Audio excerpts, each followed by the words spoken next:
Рахмат. Менде суроо ушул демилгечилерге да. Менде эле ушул азыр Мавлянова колдоп кетет элем да. Чындыгында азыр айыл жерлерде жайыт деп эле айыл жердеги ыңгайсыз жерлерден кирип калган да. Бул туура эмес да өзү негизичи. Эми жайыт деген бул мал өзү жайлай турган, бир мал бага турган жерлерде жайыт болуш керек да. Бул жайлоолор мисалгачы. Айылга барсаң азыр айдоо жер бар, мисалы айдоодун калып кеткен ыңгайсыз жер дагы азыр жайыттын балансына кирип калган да. Буларга кандай кылсак болот анда аларды?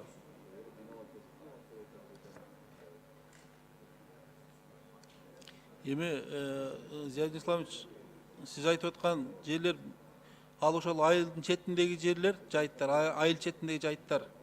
Бул керектүү жерлер. Өзүңүз элестетип көрүңүз, эми биздин ар бир үйдө, ар бир кыргыз үйүндө мал кармайт да.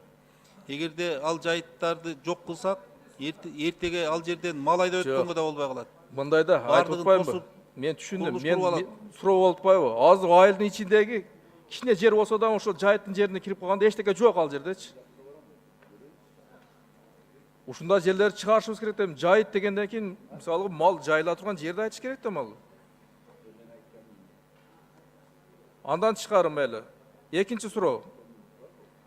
Биз жайыт деп атабыз, жайыт деген бир желе жерде болуш керек да. Азыр бүгүнкү күндө жайыт комитетке да жайыт бар, Токой чарбасында да жайыт бар. Ушуну бир өткөзсө болбойбу ошо жайыт комитетиге элечи, Токой чарбасындагы.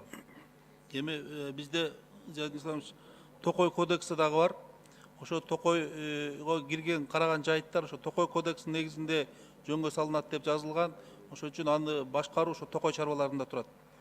Жок, ал сизге тиешелүү эмес суроо, могу өкмөт мүчөлөрүгө.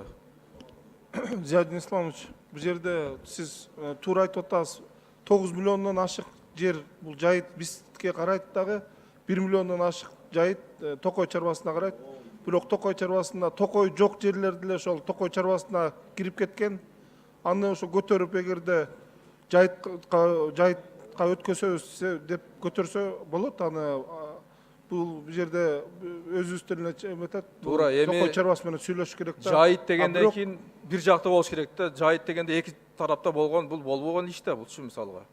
Себеби дегенде көрүп атпайбызбы мисалы, Токой чарбасы ошол жайытка башка баа коёт, а жайыт комитети башка баа коёт мисалга. Мына министрдин орун басары азыр абдан туура айтты.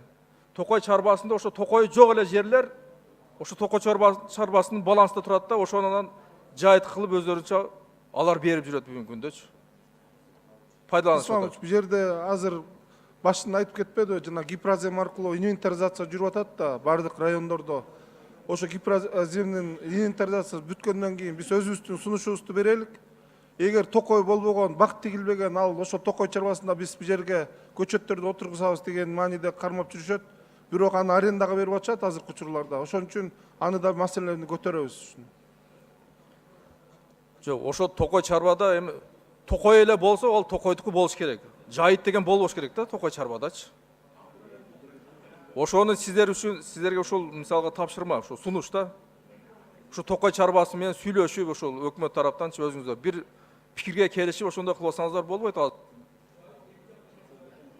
Жарайт. 10 секунд кошпой калат. Ошол жайыт болгондон кийин бир тарапта болуш керек да, жайытчы. Эки тарапта болгон бул туура эмес деген ойду айтып келет. Рахмат.